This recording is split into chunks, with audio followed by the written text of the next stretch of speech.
Today I've made this video for those who have just stepped into management or leadership role and are suddenly wondering, am I even cut out for this?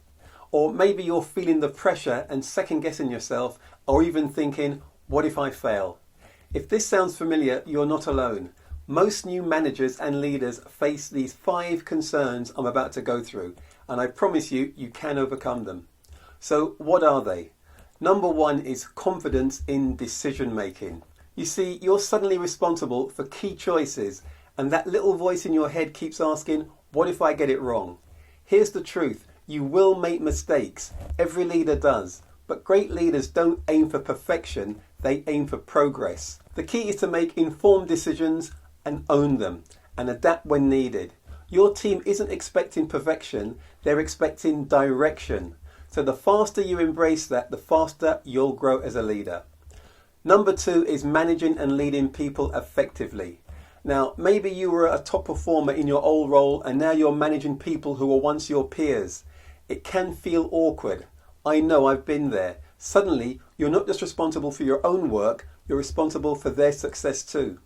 But here's the thing, leadership isn't about having all the answers, it's about creating an environment where your team can succeed.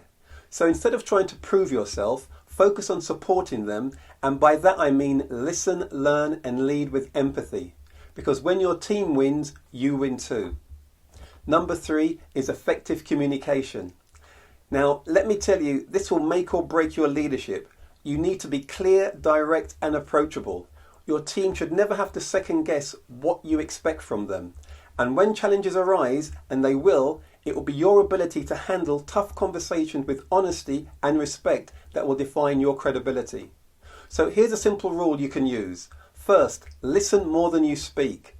If you're doing all the talking, you're not leading, you're just giving orders. Great leaders ask questions, they encourage discussion and they create space for others to contribute. That's how you build trust. Number 4 is workload and time management. Now, let's talk about time management for a bit. Because if you thought you were busy before, welcome to a whole new level of busyness. Between back-to-back meetings, endless emails and last-minute urgent requests, it's easy to feel like you're drowning. So how do you stay in control? Well, for me, the simplest way was to delegate strategically. You see, too many new managers fall into the trap of doing everything themselves. But the reality is, if you try to control everything, you'll get stuck in the weeds and burn yourself out. Your job is to focus on what you can do only, and that is vision, strategy and leadership, while empowering the rest of your team to handle the rest. And last but not least, number 5, driving performance and results. At the end of the day, I've got to say, your success as a leader is measured by the success of your team. So the key is to set clear expectations, hold people accountable, and most importantly, create an environment where people want to perform at their best. Now that means no micromanaging. That's a shortcut to frustration and disengagement. Instead, focus on coaching, mentoring, and inspiring your team to take ownership of their work. When people feel valued and empowered, they don't just meet expectations, they exceed them. And that's what great leadership is all about. You see, stepping into leadership is a challenge, but it's also a very rewarding one as well.